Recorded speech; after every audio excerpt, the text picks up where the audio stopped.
누가복음 9장 37절에서 45절을 낭독하겠습니다. 다음 날 그들이 산에서 내려왔을 때에 큰 무리가 예수님을 맞이하였다.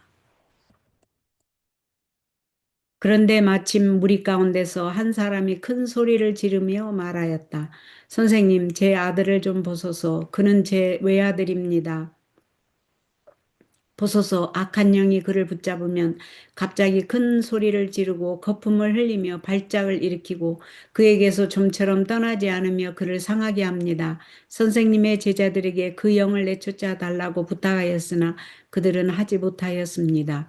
예수께서 대답하여 말씀하시기를 믿음이 없고 비뚤어진 세대여, 내가 언제까지 너희와 함께 있어야 하며 너희를 참아야 하겠느냐. 네 아들을 이리 데려와라 하시니 그 아이가 오는 도중에 악령이 그를 거꾸러뜨리고 경련을 일으키게 하므로 예수께서 그 더러운 영을 꾸짖으시고 그 아이를 낫게 하셔서 그 아이를 그 아버지에게 돌려주셨다.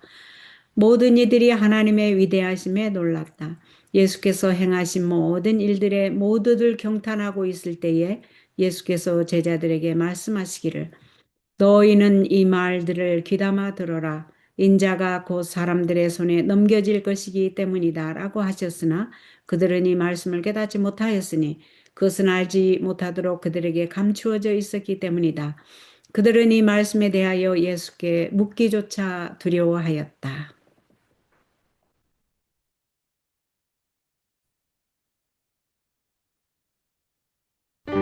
Chapter 47, Ministry. This chapter is based on Matthew 17, 9 to 21, Mark 9, 9 to 29, and Luke 9, 37 to 45. The entire night had been passed in the mountain, and as the sun arose, Jesus and his disciples descended to the plain. Absorbed in the thought, the disciples were awed and silent. Even Peter had not a word to say.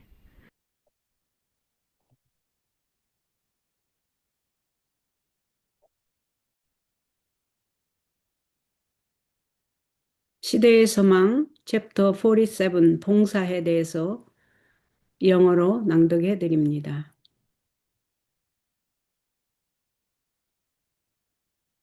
Gladly would they have lingered in that holy place which had been touched with the light of heaven, and where the Son of God had manifested his glory, but there was work to be done for the people who were already searching far and near for Jesus. At the foot of the mountain a large company had gathered, led hither by the disciples who had remained behind, and who knew whither Jesus had resorted. As the Savior drew near, he charged his 3 companions to keep silence concerning what they had witnessed, saying, Tell the vision to no man, until the Son of Man be risen again from the dead. The revelation made to the disciples was to be pondered in their own hearts, not to be published abroad. To relate it to the multitudes would excite only ridicule or idle wonder, and even the 9 apostles would not understand the scene until after Christ had risen from the dead. How slow of comprehension even the 3 favored disciples were is seen in the fact that, notwithstanding all that Christ had said of what was before him, they queried among themselves what the rising from the dead should mean. Yet they asked no explanation from Jesus. His words in regard to the future had filled them with sorrow. They sought no further revelation concerning that which they were fain to believe might never come to pass. As the people on the plain caught sight of Jesus, they ran to meet him, greeting him with expressions of reverence and joy. Yet his quick eye discerned that they were in great perplexity. The disciples appeared troubled. A circumstance had just occurred that had caused them bitter disappointment and humiliation. While they were waiting at the foot of the mountain, a father had brought to them his son to be delivered from a dumb spirit that tormented him. Authority over unclean spirits to cast them out had been conferred on the disciples when Jesus sent out the 12 to preach through Galilee. As they went forth strong in faith, the evil spirits had obeyed their word. Now, in the name of Christ, They commanded the torturing spirit to leave his victim, but the demon only mocked them by a fresh display of his power. The disciples, unable to account for their defeat, felt that they were bringing dishonor upon themselves and their master. And in the crowd there were scribes who made the most of this opportunity to humiliate them.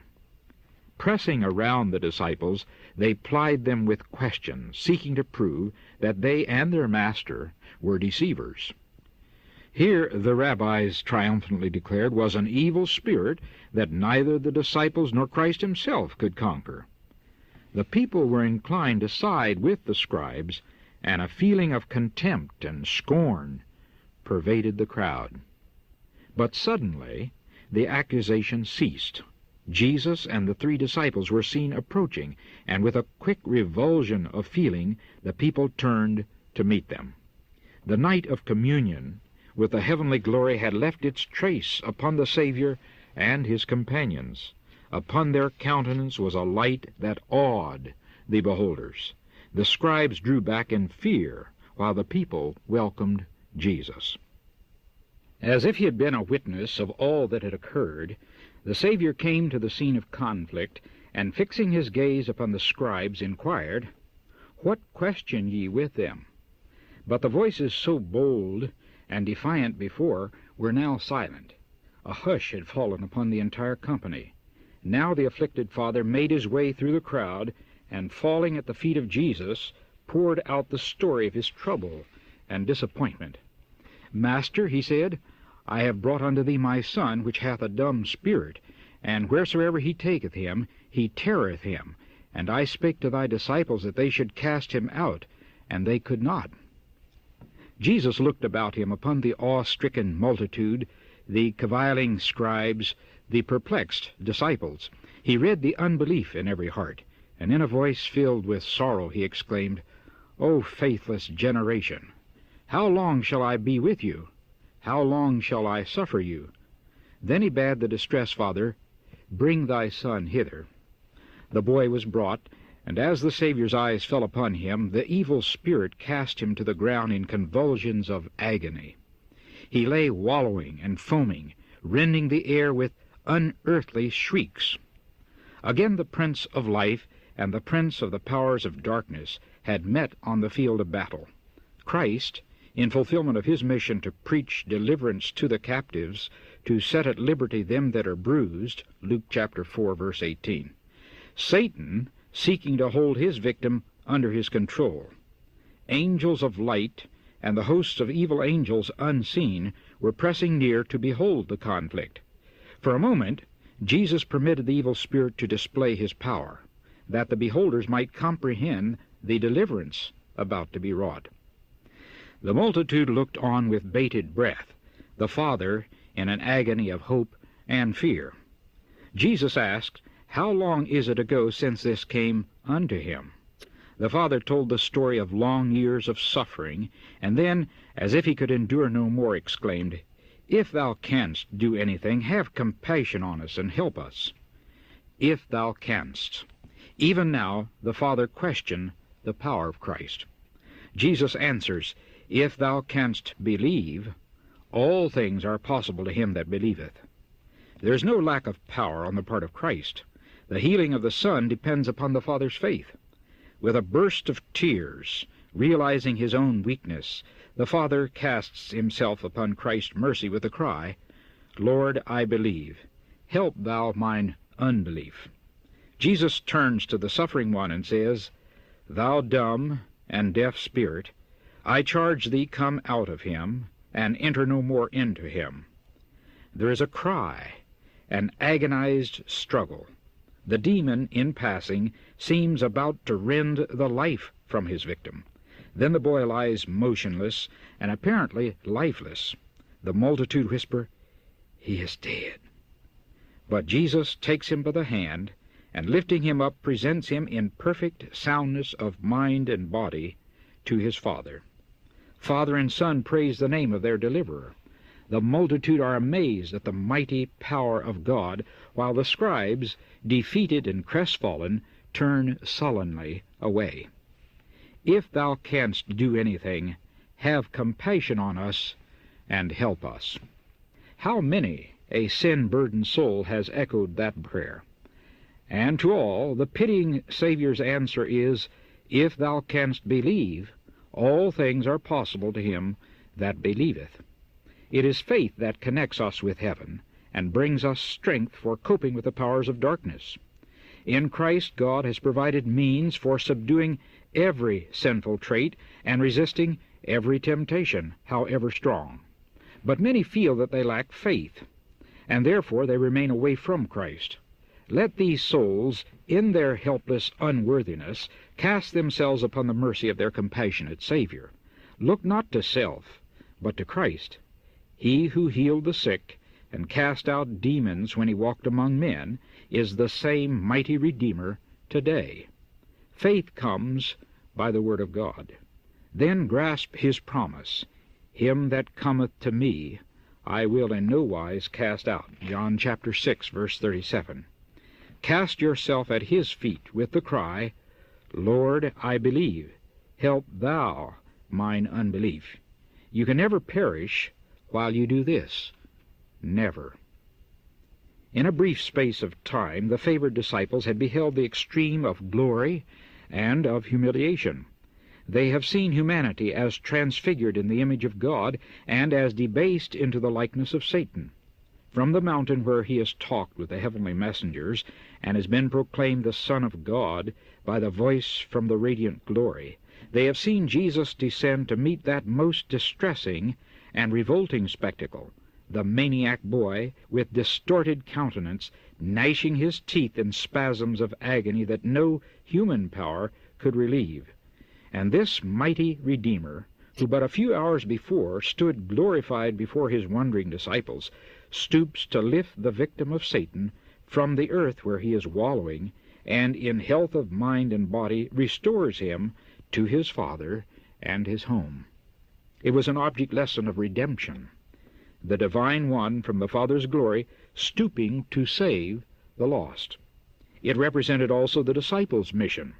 Not alone upon the mountaintop with Jesus in hours of spiritual illumination is the life of Christ's servants to be spent. There is work for them down in the plain.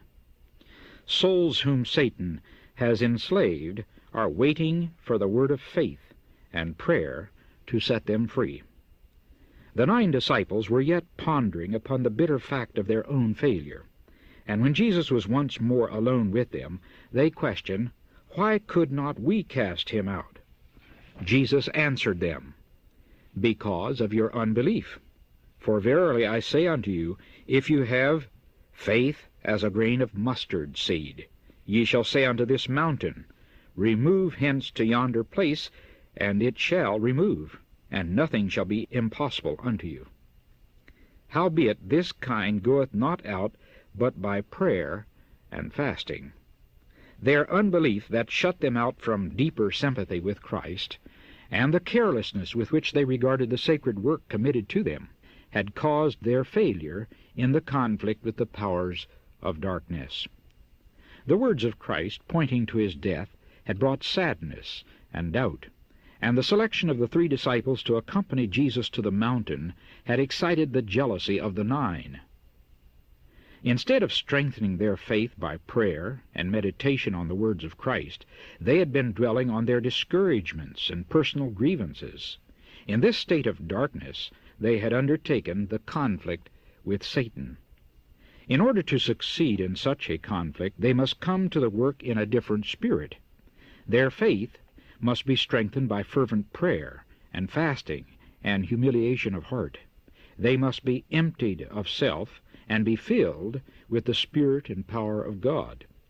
Earnest, persevering supplication to God in faith, faith that leads to entire dependence upon God and unreserved consecration to his work, can alone avail to bring men the Holy Spirit's aid in the battle against principalities and powers, the rulers of the darkness of this world, and wicked spirits in high places. "If ye have faith as a grain of mustard seed," said Jesus, "ye shall say unto this mountain, Remove hence to yonder place, and it shall remove." Though the grain of mustard seed is so small, it contains that same mysterious life principle which produces growth in the loftiest tree. When the mustard seed is cast into the ground, the tiny germ lays hold of every element that God has provided for its nutriment, and it speedily develops a sturdy growth. If you have faith like this, you will lay hold upon God's Word and upon all the helpful agencies He has appointed.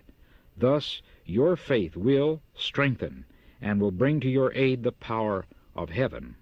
The obstacles that are piled by Satan across your path, though apparently as insurmountable as the eternal hills, shall disappear before the demand of faith. Nothing shall be impossible unto you.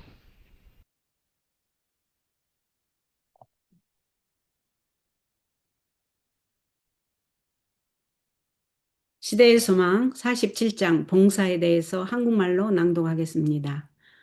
온 밤을 산에서 세우고 해가 돋을 무렵 예수님과 제자들은 평지로 내려왔다. 생각에 골똘한 제자들은 두려움으로 잠잠하였다. 베드로까지도 말 한마디 하지 않았다. 그들은 하늘의 빛과 접촉하였던 곳, 하나님의 아들께서 당신의 영광을 나타내신 그 거룩한 곳에서 즐거이 더 머무르고 싶었으나 벌써 원근에서 예수님을 찾고 있는 백성들을 위하여 할 일이 있었다. 산 기슭에는 많은 무리가 모여서 그곳에 머물러 있던 제자들의 인도로 이쪽으로 오고 있었는데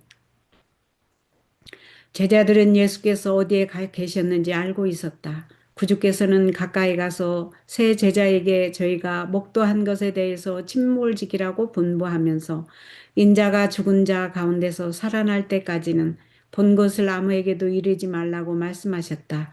제자들에게 보인 계시는 저희의 마음속에서 숙고할 것이요 널리 공개할 것이 아니었다.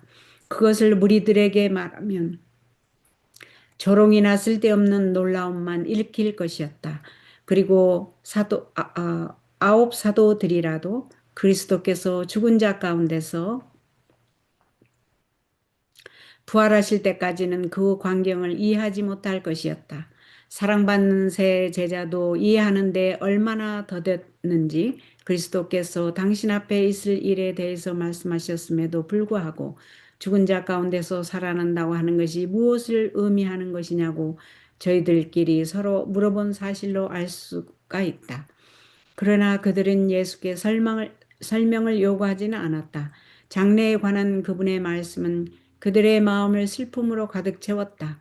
그들은 장래에 관한 계시를 더 이상 원하지 않았는데 이는 저들이 그 묵시의 성취가 결코 이루어지지 않을지도 모른다고 믿었기 때문이었다.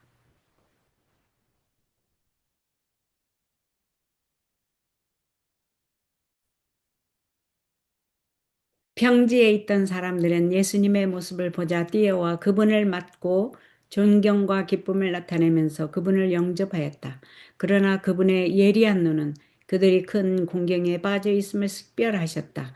제자들은 낭패를 당하고 있는 듯하였다. 바로 조금 전에 그들에게 실망과 수치를 안겨주었던 사태가 벌어졌다. 그들이 산 기슭에서 기다리고 있는 동안에 한 아버지가 자기 아들을 그들에게 데리고 와서 그를 괴롭히는 벙어리 귀신으로부터 구원해달라고 하였다. 예수께서 12 제자를 내보내어 갈릴리 온 지방에 복음을 전하게 하셨을 때 제자들은 부정한 영들을 눌러 그들을 내쫓을 권세를 받았다. 그들이 강한 믿음을 가지고 나갔을 때 악령은 그들의 말에 순종했다.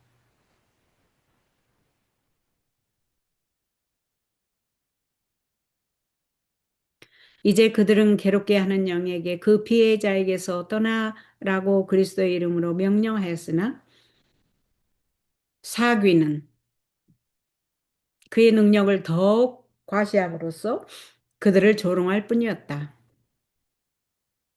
왜 저희가 패배하였는지 설명할 수 없었던 제자들은 저희 자신과 주께 수치를 가져왔다고 생각하였다. 그리고 군중 속에는 그들에게 수치를 안겨주기 위하여 이 기회를 최대한으로 이용한 서기관들이 있었다. 그들은 제자들의 주위에 몰려와 질문을 퍼부으면서 제자들과 그 선생이 사기꾼임을 증명하려고 하였다. 랍비들은 제자들과 그리스도께서 정복할 수 없는 악령이 여기 있다고 의기양양하게 선언하였다. 백성들은 서기관들을 편드는 기세였고 경멸과 조롱의 감정이 군중들 가운데 팽배하였다.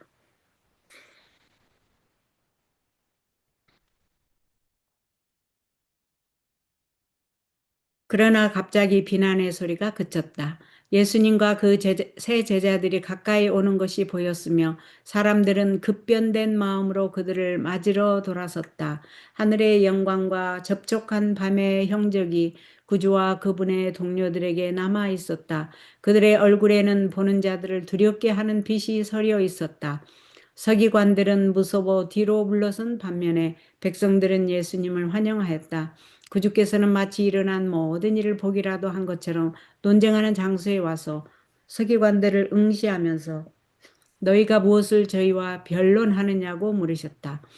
그러나 조금 전까지 그토록 대담하고 도전적이었던 음성이 이제는 잠잠해졌다. 온 회중위에 침묵이 흘렀다. 이때 고민에 찬 아버지가 군중을 헤치고 나와 예수님의 발 아래 엎드리면서 그가 곤란당한 일과 실망한 이야기를 모두 구하였다. 그는 선생님, 벙어리 귀신 들린 내 아들을 선생님께 데려왔나이다. 귀신이 어디서든지 저를 잡으면 거꾸러져 가는지라 내가 선생의 제자들에게 내어 쫓아달라고 하였으나 저희가 능히 하지 못하더이다 라고 말하였다. 예수께서는 겁에 질린 군중과 트집을 잡는 서기관들과 당황한 제자들을 돌아보셨다. 그분은 각 사람의 마음속에 있는 불신을 꿰뚫어보고 슬픔에 찬 음성으로 믿음이 없는 세대여 내가 얼마나 너희와 함께 있으며 얼마나 너희를 참으리요 하고 부르짖으셨다. 그런 후 비탄에 빠진 아버지에게 그를 이리로 데려오라고 분부하셨다. 아이를 데리고 왔다. 구주의 눈길이 그에게 머물자 악령은 고통스러운 경련을 일으키게 하면서 그를 땅에 쓰러뜨렸다. 그는 쓰러져 뒹굴고 거품을 내며 무서운 비명을 질렀다. 생명의 임금과 흑암의 권세의 임금이 다시 전장에서 대면하였다. 그리스도는 포로된 자에게 자유를 전파하며 눌린 자를 자유케 하시는 당신의 사명을 성취하시기 위해서요. 사단은 자기가 사로잡은 자를 그의 지배 아래 장악하기 위해서였다. 눈에 보이지 않는 빛의 천사들과 악한 천사들의 무리가 이 싸움을 보려고 가까이에 몰려오고 있었다.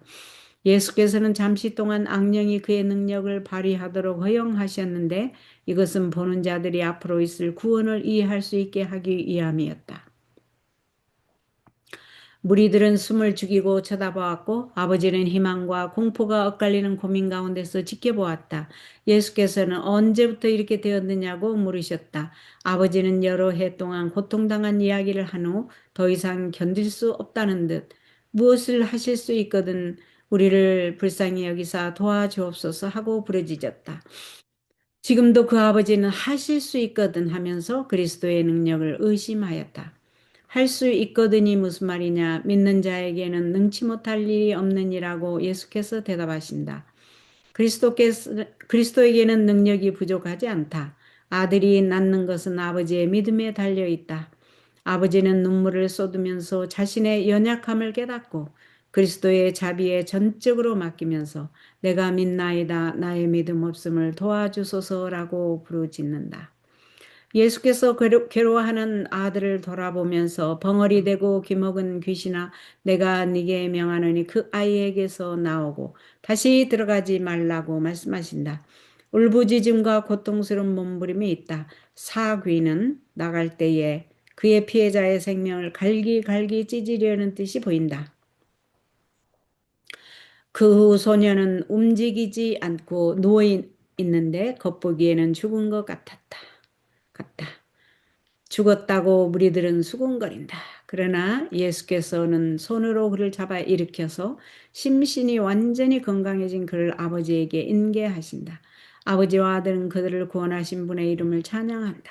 무리들은 하나님의 위엄을 놀라워하는 반면에 패배를 당하여 풀이 죽은 서기관들은 화를 내면서 돌아간다. 무엇을 할 수 있거든 우리를 불쌍히 여기사 도와주시옵소서. 죄에 눌린 얼마나 많은 영혼들이 그 기도를 반복하고 있는가. 그런데 동정이 많으신 구주께서는 이 모든 사람들에게 할 수 있거든이 무슨 말이냐. 믿는 자에게는 능치 못할 일이 없느니라고 대답하신다. 우리를 하늘과 연결시키고 흑암의 권세와 겨루어 싸울 힘을 주는 것은 믿음이다. 하나님께서는 모든 죄된 특성을 정복하고 아무리 강할지라도 모든 시험을 대항할 수 있는 방도를 그리스도 안에 준비하셨다. 그러나 많은 사람들이 자신들은 믿음이 부족하다고 생각하므로 그리스도에게서 떨어져 있다. 이런 사람들은 저희의 어쩔 수 없는 무가치함 중에도 긍휼하신 구주의 자비에 전적으로 자신을 맡기도록 하라. 자신을 보지 말고 그리스도를 쳐다보라. 사람들 가운데 거니면서 병든 자를 고치고 사기를 내쫓으신 그리스도께서는 오늘날에도 역시 능력 있으신 구속주이시다. 믿음은 하나님의 말씀에서 온다. 그러므로 내게 오는 자는 내가 결코 내어 쫓지 아니하리라. 요한복음 6장 37절 말씀. 그분의 약속을 굳게 붙잡으라. 그분의 발 아래 몸을 던지고 내가 믿나이다. 나의 믿음 없는 것을 당신께서 도와주소서라고 부르짖으라. 이렇게 하는 동안에 결코 멸망할 수 없다. 절대로 멸망할 수 없다. 짧은 시간 동안에 사랑받은 제자들은 영광과 지옥의 양극단을 보았다. 그들은 인성이 하나님의 형상으로 변화하는 것과 사단의 모양으로 저하되는 것을 보았다. 제자들은 그 가장 괴롭고 몸소리 나는 장면, 곧 찌그러진 얼굴을 하고 인력으로는 고칠 수 없는 고통의 경련으로 인해 이를 가는 마귀 들린 소년을 만나기 위하여 하늘의 기별자들과 얘기하고 빛나는 영광 중에서 나는 음성을 통해 하나님의 아들이라는 선언을 받으신 예수께서 산에서 내려오시는 것을 보았다. 그리고 불과 몇 시간 전에 경탄하는 제자들 앞에서 영광을 받으시며 서 계시더니 능력 있는 구속주께서 땅 위에서 뒹굴고 있는 사단에게 희생된 자를 일으키려고 몸을 굽히고 그를 건강한 심신으로 회복시켜서 그의 아버지와 가정에 돌려주신다. 그것은 아버지의 영광으로 오신 거룩하신 분께서 잃어버린 자를 구원하기 위해 몸을 굽히시는 구속에 대한 실물 교훈이었다. 그것은 또한 제자들의 사명을 대표하였다. 영적인 빛이 비춰올 때 그리스도의 종들은 생애를 예수님과 함께 산 꼭대기에서만 보내서는 안 된다. 그들에게는 저 아래 평지에서 해야 할 일이 있다. 사단에게 포로된 영혼들은 그들을 해방시켜줄 믿음의 말씀과 기도를 기다리고 있다.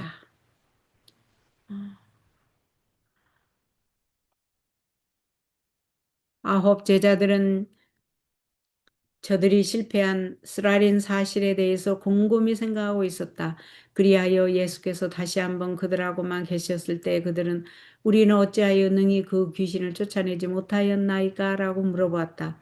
예수께서 그들에게 너희 믿음이 적은 영혼이라. 진실로 너희에게 이르노니 너희가 만일 믿음이 한 겨자씨만큼만 있으면 이 산을 명하여 여기서 저기로 옮기라 하여도 옮길 것이요 또 너희가 못할 것이 없으리라. 기도 외에 다른 곳으로는 이런 유가 나갈 수 없느니라고 대답하셨다.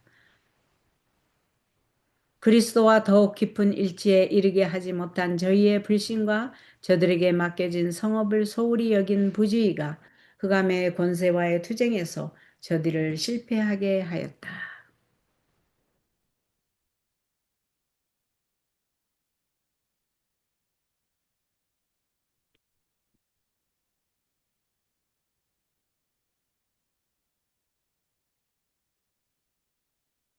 자신의 죽음을 가리킨 그리스도의 말씀은 슬픔과 의혹을 일으켰다. 그리고 예수께서 새 제자를 선택하여 산으로 동행하게 하신 것은 아홉 제자의 시기심을 일으켰다. 기도하고 그리스도의 말씀을 명상함으로써 믿음을 굳게 하는 대신에 그들은 낙담과 사사로운 불평에 사로잡혀 있었다. 이와 같이 어두운 상태에서 그들은 사단과의 투쟁에 들어갔다. 그와 같은 투쟁에서 승리하기 위해서 그들은 다른 정신으로 그 일을 대해야 한다. 그들의 믿음은 열렬한 기도와 금식과 마음의 겸비로 힘을 얻었어야 한다. 그들은 자신을 비우고 성령과 하나님의 능력으로 채움을 입어야 한다. 믿음 고 하나님을 전적으로 의지하고 그분의 사업에 아낌없는 없이 헌신하는 믿음으로 하나님께 드리는 열렬하고도 꾸준한 탄원만이 정사와 권세와 이 어둠의 세상 주관자들과 하늘에 있는 악의 영들에 맞서 싸우는 전쟁에서 사람으로 하여금 성령의 도우심을 받을 수 있게 한다.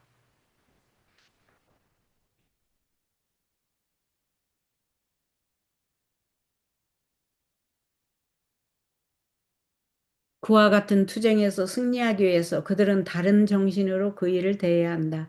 그들의 믿음은 열렬한 기도와 금식과 마음의 겸비로 힘을 얻었어야 한다.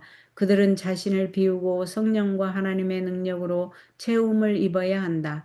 믿음, 곧 하나님을 전적으로 의지하고 그분의 사업에 아낌없이 헌신하는 믿음으로 하나님께 드리는 열렬하고도 꾸준한 탄원만이 정사와 권세와 이 어둠의 세상 주관자들과 하늘에 있는 악의 영들에 맞서 싸우는 전쟁에서 사람으로 하여금 성령의 도우심을 받을 수 있게 한다.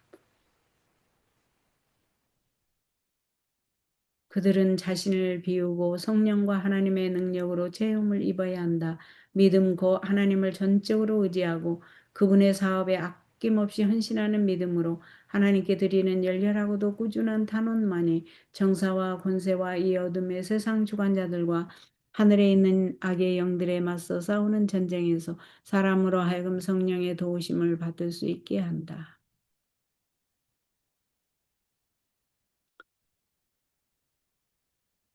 너희가 만일 믿음이 한 겨자씨만큼만 있으면 이 산을 명하여 여기서 저기로 옮기라 하여도 옮길 것이요라고 예수께서 말씀하셨다. 겨자씨는 지극히 작지만 그 안에는 가장 큰 나무로 자라게 하는 신비스러운 생명의 원리가 들어있다. 겨자씨를 땅에 뿌리면 이 작은 씨는 하나님께서 그것의 자양분으로 공급하신 모든 요소를 흡수하여 튼튼한 성목으로 신속히 자라난다. 그대가 만일 이와 같은 믿음을 가지고 있다면